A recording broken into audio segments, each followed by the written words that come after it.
John's family was camping out in the country. Suddenly, a pickup truck slowly pulled up and stopped in front of their RV. Two strangers got out of the truck and started looking around their RV. Seeing this, John quickly went over to ask what was going on. Turns out, they were looking for his cousin, but John hadn't seen anyone on his way over. To get rid of them quickly, John had to tell them the truth, that his family was just passing through here and hadn't seen anyone else. But surprisingly, the two men, after hearing this, not only had no intention of leaving, but were even more convinced his cousin was around here, because when they drove up, they saw his cousin's car flipped over in a ditch nearby. John, however, knew absolutely nothing about this, worried they might cause trouble for his family. John gestured for his son, Jimmy, to get them some food. To be friendly, Jimmy offered them some chocolate. The man in the hat didn't seem interested at all, while the long-haired man took the chocolate and ate it greedily. However, just then, John's daughter, Sarah, who had been out for a stroll, came back. When the two men saw her, their eyes instantly got an evil look, and they carefully looked Sarah up and down with ill intent. Seeing this, John quickly told his daughter to go back inside the RV, but surprisingly, the two men didn't stop there. They said they also wanted to check inside the RV to see if his cousin was in there. Clearly, they had ulterior motives. At this point, John wasn't going to be nice to them anymore, so he yelled loudly, telling them to leave immediately or he'd call the cops right away for trespassing on his RV and press charges. Seeing John meant business, the two men wisely got into their pickup truck and quickly left the area. John's family finally breathed a sigh of relief, but they knew it wasn't safe to stay there any longer. To be safe, John's family quickly packed up their stuff and drove off to find their next camping spot.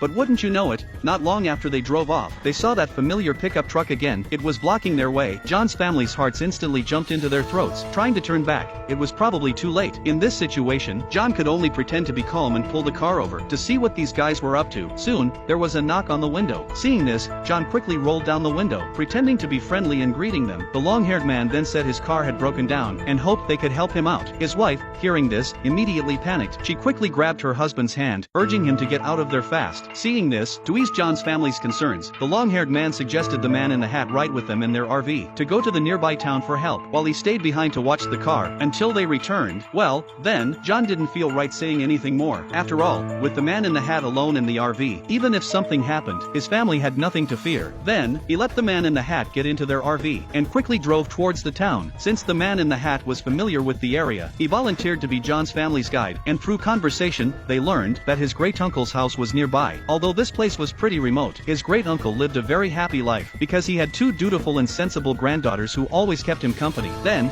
the man in the hat continued, "If we come back early, I'll take John's family to my great-uncle's house for dinner." Hearing this, John's family immediately dropped their guard. Since there was still some distance to go, the man in the hat invited Jimmy to play a word game. At first, everything was normal, but then, just as the man in the hat snatched the notebook from Jimmy's hand, he found the handwriting on it to be very familiar. It looked just like his cousin's handwriting, the one he'd been searching for. Just as the man in the hat was asking where the notebook came from, unexpectedly, Jimmy also stood up from his seat at that moment, but the man in the hat was completely unaware that danger was closing in.